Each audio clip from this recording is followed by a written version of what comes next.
Good evening and welcome once again to Demolition Live. I'm your host, Mark Anthony. I'm glad you can join us for another one of our out of hours extravaganzas. Before we get to the main part of the show tonight, we've got a quick word from our new sponsor, which is X Machines. Let's put their banner up, make it official. If you have surplus equipment, machinery, and in particular ex-standby diesel generators from any of your sites that you'd like to sell for top prices, then you should call Elizabeth at X Machines Limited.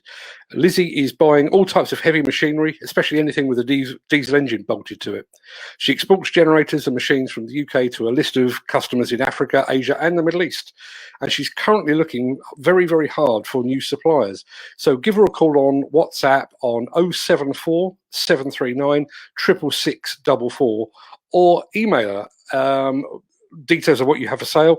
Her email address is info@xmachines, and that's X, the letter X, machines.com, or Elizabeth at xmachines.com. She's paying top money for generators and water pumps right now, so give her a call. Now we're going to try something very different tonight. The software platform that I use to broadcast these shows supposedly allows me to share my screen with you. So before we get into the action to talk about plug and play asset tracking, I'd like to play you a very quick video as a scene setter. The video shows the precise benefits, I think, of the CanTrack system, which we're about to talk about. And it will also provide you with an introduction to tonight's guest, Peter Thompson of CanTrack. Before I press the button, just a very quick word of warning. The screen share capability on this system is a little bit clunky. It does look a bit strange at times. So bear with us. Don't be alarmed. Don't adjust your set. The video will be along momentarily. So let's give this a try. Hi, I'm Peter Thompson and I'm the founder and managing director of CanTrack Global. The video you're about to see is the CanTrack GPS, our live plug and play tracking solution. You might wonder what plug and play means. Well, it literally is just that. You may not even know it exists, but in your vehicle or van, there's a special port that you can plug this device into and it'll be up and running within 60 seconds.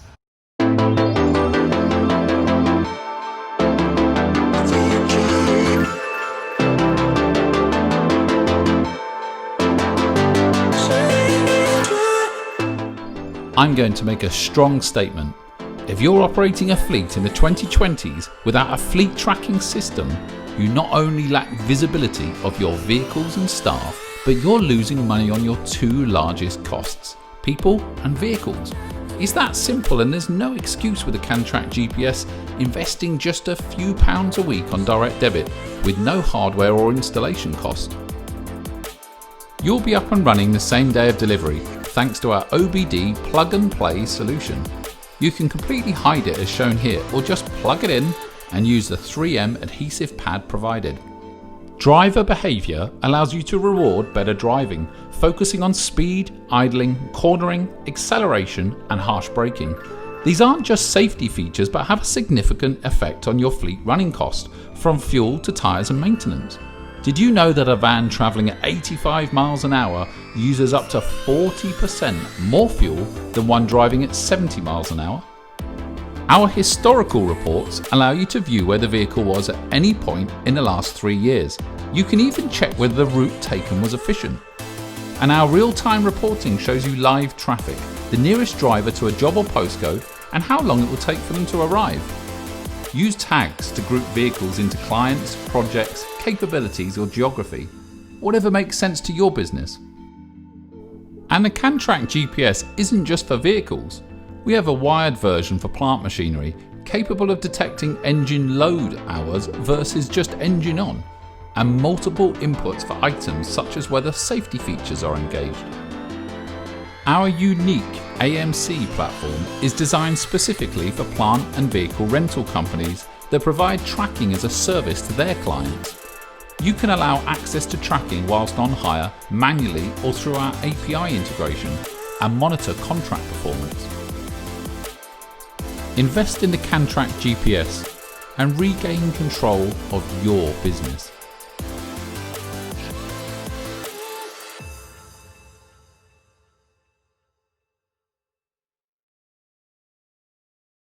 Now, hopefully, you've got me back on the stream now. Let me just make sure all is well. I was watching that, so it seemed to work from my end. I hope you all saw it as well. now we're back on the live stream. I'd like to get Peter Thompson, who you've just seen on the video, in to tell us a little bit more. Good evening, Peter, I hope. Good evening, Mark. How you doing? Not too bad at all. Now, could you see the video? Honestly, no. I don't think it. I think you broke StreamYard, such as the welcome to my world of doing live technology demos, Mark. What a strange thing, because I'm sat here with a mobile phone in my hand and I can see it absolutely fine. But maybe it's me then. It's a mystery. It really is a mystery. So let's accept the fact that some people may not have seen it. Let's talk about exactly what it is. What is a plug and play asset tracking system?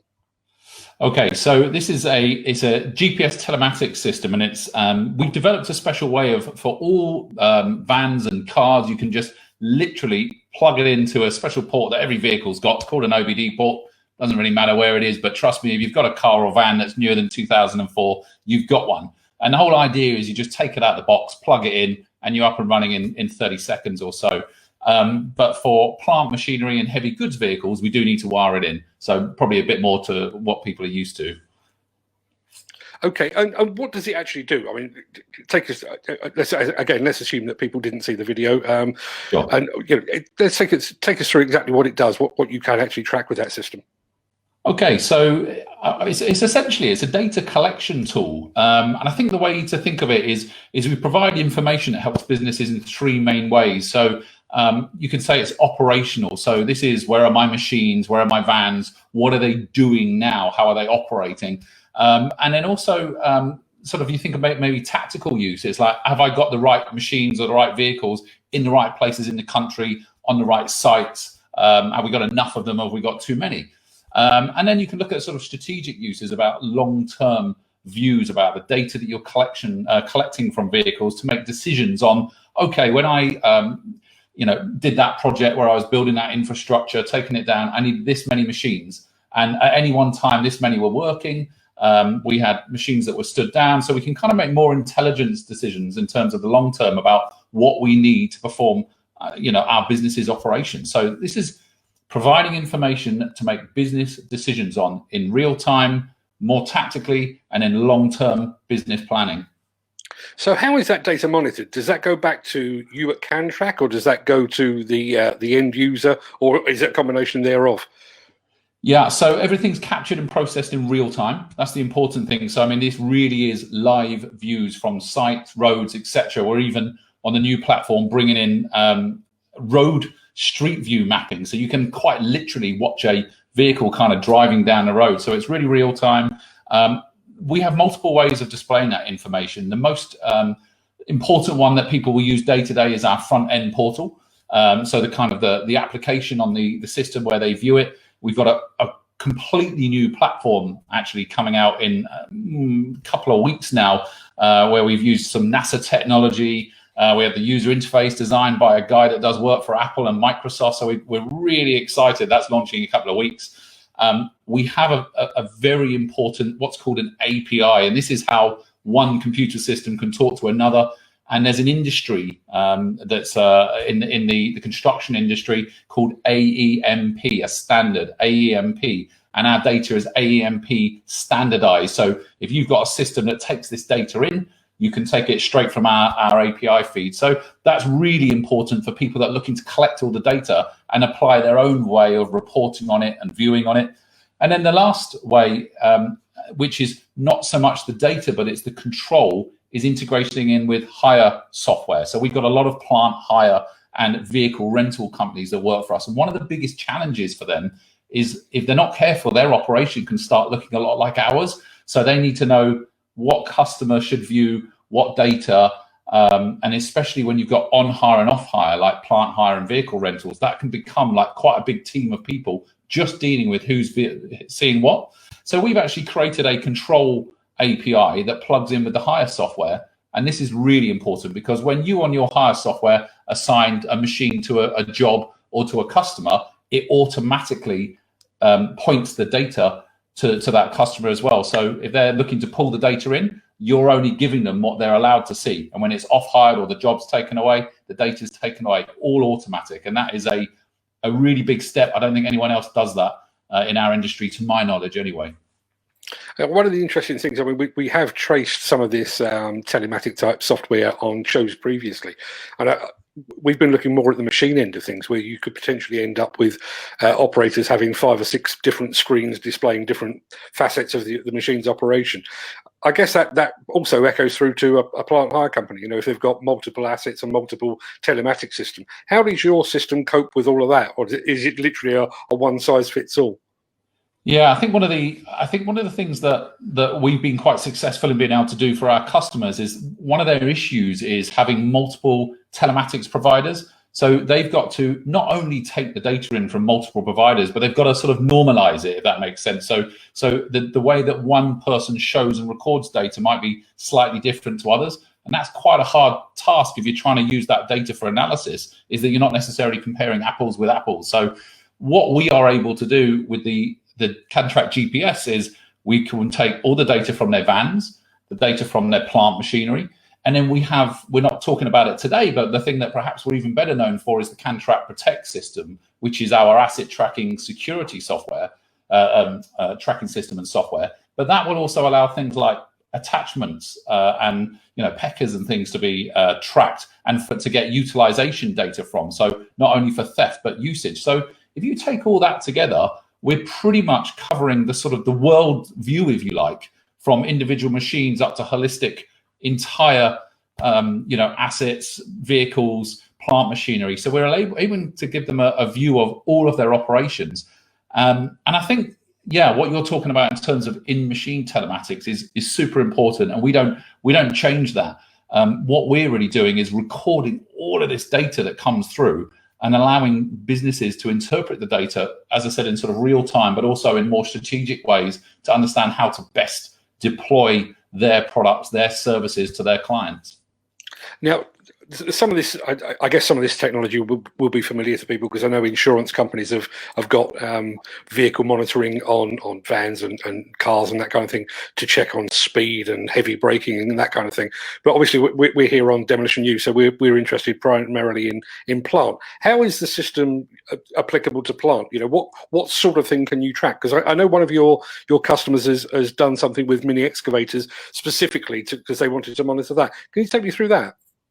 Yeah, sure. So what we're good at, I mean, ultimately we're a technology company, so the best placed people to tell us, what the kit needs to do is us, ultimately our customers. We work with quite a lot of national hirers, and one in particular has been really driving us on the things that are really important in all of the industries at the moment. So I don't know if anyone saw it, but the CLC, Construction Leadership Council, recently issued some guidelines, I think about a week ago, called the Road to Recovery. And it's very much about how we come out of lockdown, but they focus on what's important in the industry right now. And I think they really captured the mood of what we're seeing when we're going in for tenders with our big clients. And I'm talking major infrastructure projects here, the kind of stuff actually that you talk about in your contracts updates. So we're going in on those, and everyone's saying the same thing. And we need to know about efficiency of the equipment that we're bringing in, how we're using it. I mean, I've seen people looking at the spoils coming from works to understand how far along they are in the project using drones and camera technology. I mean, this is really moving forward now, but particularly they're interested in emissions, so fuel usage and carbon and efficiency of how things are used, health and safety, and what is working, where, when, and how. And that allows them to make decisions. So this isn't really about, other than health and safety, this isn't really about the individual. It's more about the holistic. They don't want queues of telehandlers or dumpers. They want everything working efficiently, and that's what we're moving towards. Guiding the work that's going on the ground and strategically. But the emissions, fuel usage, carbon, you'll be lucky to really get a tender now on some of the things that we're seeing through. If you're not able to provide this data, it's become an absolute must-have for people. So. And then focusing on the health and safety specifically, the national hirer that we developed some of these systems for, they came up with ideas that we're not going to as a technology company. And so a great example of that was on the dumpers that are used on site. Sadly, unfortunately, deaths within the construction industry are still present. They're too high, and things like, for example, running at a dumper at an unsafe angle is clearly a real dangerous thing to be doing. And so we created a two-stage system, which I think only they have as a result of our integration, which is if that dumper is operating at an unsafe angle, it starts sounding a buzzer and flashing a light in the actual dumper itself. And that immediately then also alerts at the back end, which can go to the health and safety manager or the site manager and say that this is happening right now. But we also start recording in real time exactly where it's happening and when. And then and hopefully we've prevented an accident there and helped the operator realize that they are driving at an unsafe or operating at an unsafe angle. And then should the worst happen and it actually go over, that immediately is recorded and alerted straight away, so we can get assistance to the site as well. So this has real benefits, not just from a business point of view, but for hopefully starting to actually address some of those areas. And the same system can be deployed for any item of machinery or plant, particularly overturns. They're things we're really focused on initially. I was going to ask you about that actually, because as I say, we're on Demolition News. So your system could be modified to, I don't know, detect and record overreach on a high reach excavator, for example. Yeah, that's actually really complex.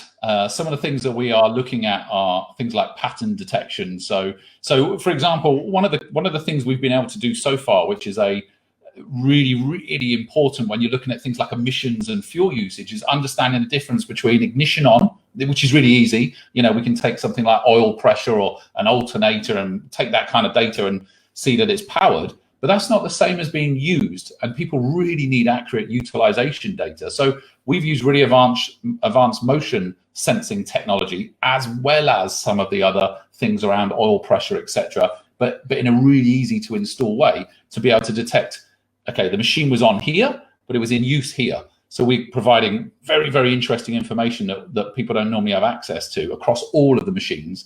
But then to be able to take it a step further and detect the finesse of the overreach on a telehandler is going to be something that we're still going to have to figure out how to develop. So we can detect very sensitive movements, but we want to see if we can advance it in the future to like things like overreach, but also to understand whether something's digging versus extending, or actual patterns of movement. And that is without a doubt where it's going to be heading to, but we're not quite there yet.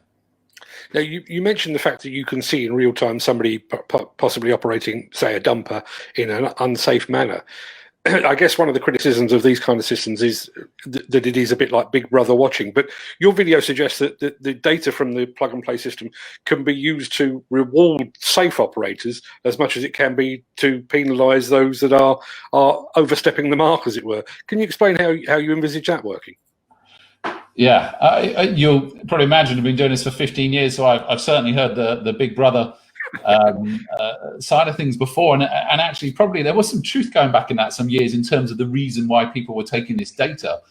So I'd kind of like to answer that in two parts, really. I mean, the first thing is there's much less focus on the drivers other than a health and safety point of view. This is really about efficiencies and work. And anyone in their personal life, like me, who uses like an Apple Watch or a Fitbit or something, understands the importance of being able to monitor and review data to improve output. So, it's really important. Every day I'm kind of looking at what I've done in this, that, or the other to see whether I'm on track for activity levels, etc. And I guess that's what we effectively are doing within the construction environment. So I think everyone can kind of understand from their own personal exposure to that, the benefit of doing it. Secondly, at the moment, the driver behavior. So we're focusing specifically on health and safety for operators, not behavior of operation in terms of, I don't know, a scoring like we do on the van. So on the van side, we certainly do driver behavior, but we don't do operator behavior. And the reason being is what we're really focusing on things is efficiency and safety. And utilization, that is one thing that we are certainly bringing into it. So when they're using it as opposed to just having it switched on. So that's kind of, I guess, some operator behavior in terms of efficiency.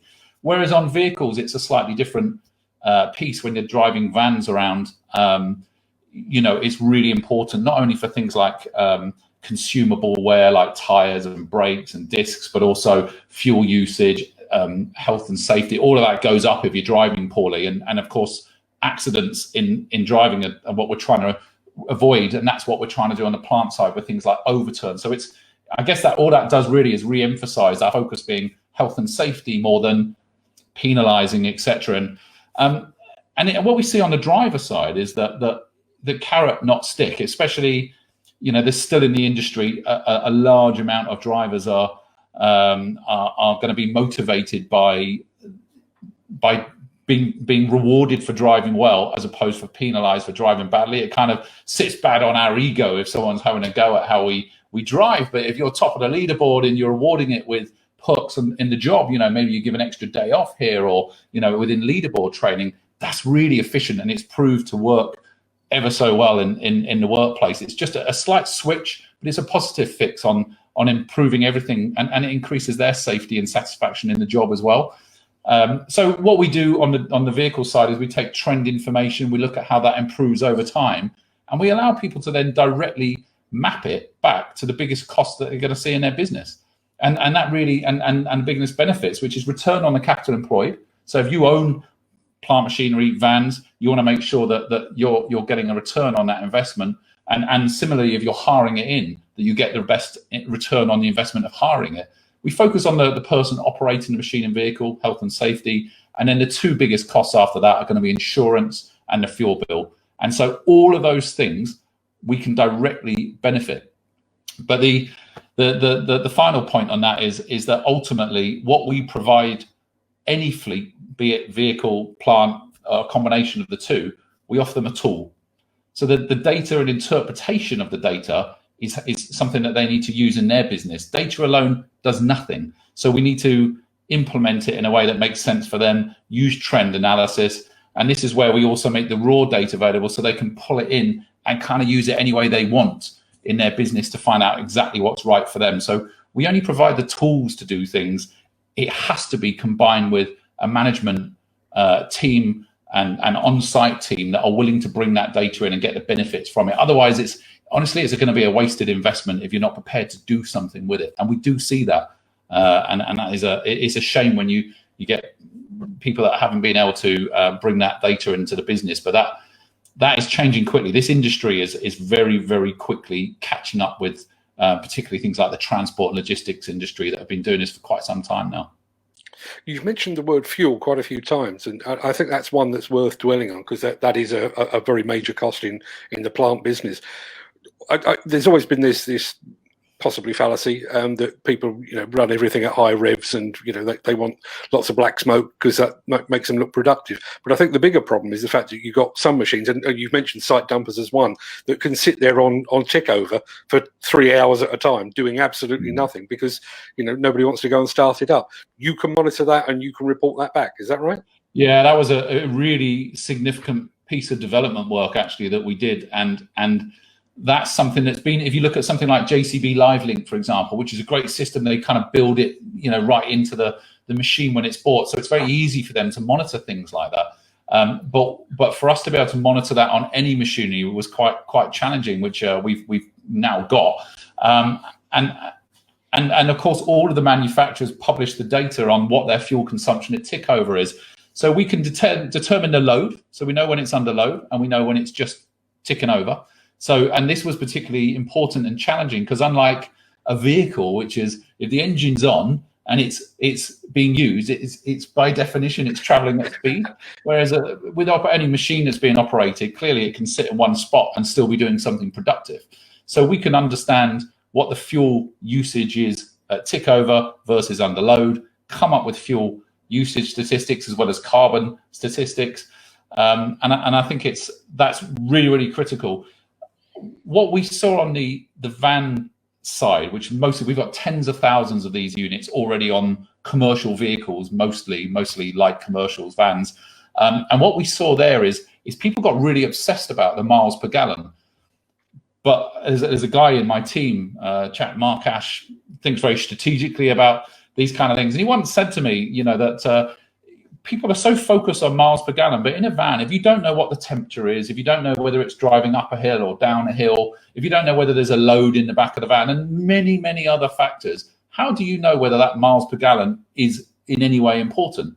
If you focus on the driver behavior scoring that we offer, and you know that they are not accelerating too hard, they're not braking too hard, they're not going around a corner too quickly, and a number of other factors that we monitor, then therefore it stands to reason that whatever the miles per gallon is and whatever load they've got, etc., it's the best that it can be in the situation. So focus on that.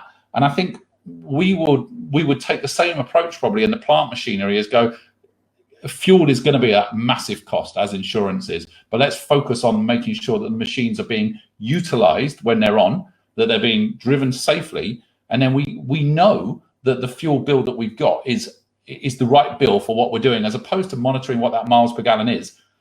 The only reason that we are developing a sensor for the fuel tank, and we are doing it, is because some of our biggest clients have got quite a big problem with fuel theft from site. And so what they're looking for is real-time alerting if a sudden drop in fuel occurs, which could occur from a puncture into the side of the tank, as many heavy goods vehicle drivers will tell you happens, unfortunately, now, as a siphon straight in the side of the tank. So that is something that we are still planning on bringing, but it won't be so much for the purposes of construction equipment. That will be more, let's focus on how the machine's being used, and then the fuel bill is the fuel bill. I hope that makes sense. No, it certainly does. Just while you were talking there, we've had a comment in here from Peter Haddock. Great insights. Well, I think he means more from you than from me. Great insights, Mark and Peter. CO2 reduction is a key to sustainable future. I know this is something that Peter concentrates very heavily on his Content with Media podcast. But that you mentioned earlier the fact that you've got, a lot of this is client driven. They are demanding more and more data, and things like CO2 and environmental impact is going to be a key factor there, isn't it? Yeah, if you look at all the major infrastructure sites, and we're working on quite a number of tenders now with our national clients, and I look at something like HS2 is a great example. These projects are going to be absolutely critical to this country, and construction has always been such a critical part of the success of our country. And we've obviously gone through a really significant downturn recently in some areas, in most areas because of business. And so people really want to get it right coming back. It's been like a time where people have paused and gone, what do we really need to focus on? All the things that perhaps we haven't had time to because we've been so busy just fulfilling the orders. People are sitting back and going, right, now is the right time to really take this seriously. And emissions, carbon reduction, I think they're inextricably sort of linked in with what's going on with coronavirus, and everyone's seen the reduction in pollution all over the world. And I think we do really owe it to ourselves to try and do something serious about this, and not just kind of talk about it as some loose ambition. We as a company I've been passionate about this area for quite some time, and rather than just planting trees, we are moving to actually putting our money where our mouth is and starting to buy in renewable energy from renewable sources, actually reduce our outputs. We're hoping to reduce miles on the road. And I think every industry needs to do that. And construction obviously is a really big emissions industry, not just in the machinery, but in the sort of the materials supplying into it. So we've got a bigger remit than most to actually start doing something about this. I noticed, for example, our friends over at Caesar, who are operating the data tag operating the Caesar scheme, have got the stickers now on emissions for the machines, so that we're kind of visibly demonstrating on site that the machines operating there of a lower emission. The electric machines are coming out. This has to be our future, and monitoring that is super important. We've got to know we're actually having an impact. I'm going to ask you to put your crystal ball on for a second. One of the things that I've watched over the last probably 20, 30 years, and I believe that Caterpillar drove it, was this idea of they instigated what they refer to as a cost per ton. So previously people would just sell you a big digger, the digger would go and work, and then it would stop, and that would be that. Whereas Caterpillar put in place, here's a machine, here's a support package that goes with it. We can tell you down to the last cent, in their case, how much it's going to cost you to move a ton of material, be it coal or whatever it might be. With the ability that you've got now, there is a possibility, I guess, that a plant hirer could put a machine out on hire and actually charge by usage rather than by hire duration. Now, I realise that plant hirers are probably going to be throwing things at their screen, but given the fact that we are looking at a changed world, possibly that is a possibility, isn't it? It's really insightful that you're saying that. Actually, I mean, I've been talking about this for years, and I can tell you, I'm not going to win any friends with our national customers if I go into this in too much detail, because it feels like, I mean, I guess it's a bit easier for us as a technology company to see how the world has gone. You know, there's not many people that are hosting physical servers in their buildings anymore. We're using, you know, Amazon Cloud and Microsoft 365, if you've heard of such things. And this to me is like a natural evolution in the industry, that the people that figure this out the quickest are going to get the most benefits from it. So this is what I call like a sort of a customer experience move. Is like, what do I want as a customer? We try and put ourselves in the shoes of customers all the time as to what they want from us. And I think if we try and do the same thing, if we can, about what our own customers want to do, what we call second tier customers. And there's no doubt about it. There's a number of things that bringing all this telematics and tracking in can do. You come up with it's a very clever one there. I know we also deal with two OEMs in the vehicle market, and one of the biggest commercial vehicle manufacturers in the world has an ambition to be able to sell load space in the back of their van. So they're not talking about how much you pay to lease a van every month. They're saying, look, you know, we'll lease you the storage. You just use the van as and when you want. I think if you bring that into construction, one of the things that I'm quite excited about, and I can tell you that there is a national hirer that is really seriously looking at this right now with us. I mean, we're not a long way away of actually doing a utilization-based charging model, which is very brave. No one's done it. But what that would mean is that the machine could potentially sit there on your site, and then we monitor utilization and charge you for it. And you're taking it even a step further than that, which is going, how you utilize it is how you pay. I'm seeing the same thing in the insurance sector, and the same thing in asset finance. We know a large number of asset finance companies that will be, you know, providing the finance for a lot of the machines that the people watching the show are using, and they are looking at a pay per use type model. I mean, everybody is in every market. It's what consumers are doing, and that tends to filter through to what B2B does as well. So I think it's a very astute crystal ball assumption. It's not going to be that far away. I can say that. I've got to be honest, it wasn't me being particularly clever. It's just more, I'm just thinking Netflix. You know, why would you pay for a subscription service when you can just pick it up and put it down? And funnily enough, while we were talking, we've had another comment in from our number one viewer, our biggest fan, Peter Haddock. Cost per tonne per litre is critical. Plant hirers are actively looking to reduce fuel consumption, idle times. In a lot of cases, pushing that solution to tier one contractors and machine control also adds to the equation. Echoes everything you've just been saying. I do think this is it's not even a glimpse of the future. It's a glimpse of now. It's just a matter of how we shape that future using what we've got available, isn't it? Yeah, it's interesting. I think and automation is probably quite scary to a lot of operators that are watching this, because they're not maybe sure what that means for them as well, and what roles that will give them. So, I mean, is operators going to move to maybe the way that the military operates drones, where you've got 20 people sitting in a room operating all the machinery that sits on a site? Is it going to be part machine, part automation? Because the one thing about automation is it will allow the level of efficiency that will drive down all that usage. So that's probably of some concern in some areas to operators. And it's like where those jobs may reduce there, what opportunities are they going to open up elsewhere?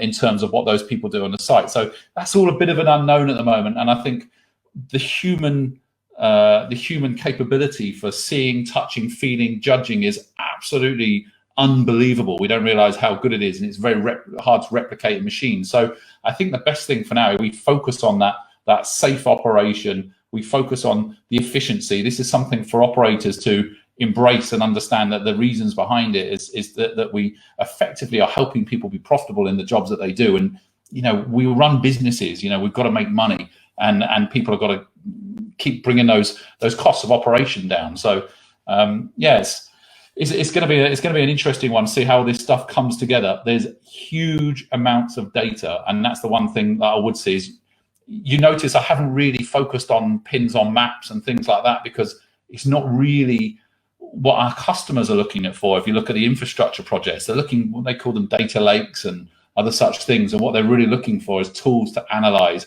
really, where you start seeing trends when you get enough data over a long enough period, you start seeing a whole new layer and level of things that you don't see when you're just looking at a single machine. So we're moving well beyond that. You can still do all that stuff, but that really is kind of like the infancy in terms of where we're moving to in analysis and trend information. You just triggered something else in my head there, and I'm thinking more of an operated plant rather than non-operated.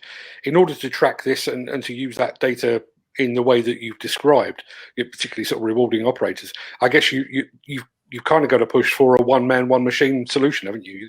You know, the one guy stays with the same machine throughout its life, I guess. Well, it's interesting because, I mean, if you move to remote control of a machine, I'm getting into an area, but by the way, is going to be something you probably know more about than me. But if I look at other industries, I think actually when the controls are standardized, so if you look at the way that we get data from our platform, which is this AEMP standard, it means that if you know what to ask for, you will always get the response in the correct way. And I think you can easily see that moving into operators as well, where actually they may not necessarily need any kind of machine. They need to know that if they use like a mouse and a keyboard in a certain way, the machine's going to operate in a certain way. So what that would mean is potentially you could have operators with less years experience operating to a very high level, where you've got the human mind doing all of those clever judgment things and sort of mixed in with some fine control from the automation side of things, and that would be fed back from telematics data as well, get better and better. So the machines would learn that, oh, if you push forward like this, what you really want me to do is this. So it's not so dissimilar to a lot of modern cars, which are kind of electronic, fly-by-wire type of systems, where you turning the steering wheel is not actually turning the wheels, the car is, based on your input. And I think that's something that I'm already seeing some equipment that's coming onto the market now that is driver assists, and you're seeing that more telemetry in the cabs, is that could also work remotely as well, and potentially, shorten the time from training to operating safely and efficiently. You've really got my brain buzzing, because I've just thought of something else while we've been doing this. I mean, obviously you're a third-party provider, but some of the data that you're gathering there would be invaluable to OEMs in the design and the functionality of future machines, wouldn't it? You know, the way that, not just the way that machines are perceived to operate, but the way that they really operate. You know, that data on, you know, angles and steering and everything. You know, you'd think you'd have the likes of JCB and Caterpillar beating the path to your door to analyse your data, wouldn't you? Oh, they've got it. So I mean, I guess the interesting thing is, if you're a manufacturer, if you're JCB, I don't want to pick any particular manufacturer, but one of the hardest things if you're manufacturing product is the moment it's left your factory, you've lost it. It's gone. So you don't have any real world feedback other than the subjective feedback that your clients are giving to you. So if you put your sensible hat on and go, why did JCB develop LiveLink? I mean, it wouldn't have been developed as a tool for clients. It would have been developed and still would mostly be used as a tool for them. Really, it's about understanding how things perform in the real world, how much maintenance is required. You know, does it work as we intended it to when we did it in a factory? So this has positive implications for the clients, because it means that the product development cycle for JCB has got shorter, more accurate, quicker first time, and I think that's exactly how these systems are being used. And the same is true in the car markets as well. All cars are getting automated vans, and it's very much about providing a link back to the manufacturer and the OEMs to the end client, as much as a side effect of that, a byproduct, if you like, is to then give their clients access to that data and provide use to them as well. Ultimately, we all need this kind of data. Whatever our sort of relationship is as a stakeholder in this chain, everyone needs some data to be able to do what they do better. I'm going to get to the unpleasant matter now, particularly when you're talking about plant hires. There will always be the question. I'm not going to ask you to nail down exactly what it costs, because I know it will vary from company to company and installation to installation. But can you give me an indication of how much this is likely to cost? Actually, we took a bit of a brave step only about 3 weeks ago. Actually, our whole management team kind of agreed that we should start being completely transparent with pricing. So we kind of, as a technology company, we decided to do a bit of a Tesla model about last year actually, but we did publish our prices and go, look, we are going to do the same pricing for everybody so we can have the same conversations. And we have 4 different tiers in our business based on the size of the business, but it only ranges from 1 to 250 units. So at the sort of the one-off price, the hardware is about 130 quid. All of these prices, by the way, on the CanTrack.com website. So we've just published it for both products. They're all just there. And for the higher volume customers, 250 or above, that goes down to a little under £100. There is a £40 upgrade if you want a IP65, which is like a waterproof and dustproof and sealed product, which we'd normally recommend for plant. We don't need it for vans, but for plant, the grit just gets everywhere and they get jet washed and stuff. So we'd recommend normally the sealed version. And the subscriptions, they vary between £85 and £99, again, depending on those kind of levels. So it's pretty reasonable. And we also just do an outright rental, which is only £10 a month at the starts from £10 a month. So yeah, we price is, given the types of machines, price I don't think is going to be a factor. Yeah. No, absolutely. Well, I guess that leaves the final question. You just mentioned the website. Where can viewers find out more? Okay, so CanTrack.com. So that's CanTrck.com. CanTrack.com is where you find us. You immediately be presented with, what are you interested in? Is it the sort of the security product that we're very well known for? We have operate an investigations unit for recovering stolen machines, attachments, whatever. We've been doing that for 15 years with a team of former police officers. Or you've got the CanTrack GPS side, which is what we've been talking about today. They've both got their own pages. I will say that increasingly we're seeing clients that are taking both. The telematics product, for the very nature of how it works, will only be of limited benefit from a security point of view. So you can tell if someone disables it on site, if they operate it outside of hours, or if they take it off site. But other than that, thieves are very adept at dealing with that kind of kit. So we have a dedicated security one, and increasingly we're seeing people in certain sectors and for certain types of equipment taking both of those products. But we do allow you to focus on what you need most in your business, essentially. Fantastic. Okay, well, when I upload this video to YouTube, I will make sure that the video that we started at the beginning works perfectly. I'll also add a link in the description when we upload this to Instagram TV and over on YouTube as well, so that people can go direct to the to your website. Peter, it's been an absolute pleasure. I probably won't sleep tonight because I'm going to be thinking of all the use cases that I could probably come up with for this. But in the meantime, thanks ever so much for joining us. Thanks for having me, Mark. Thank you. No worries. Cheers.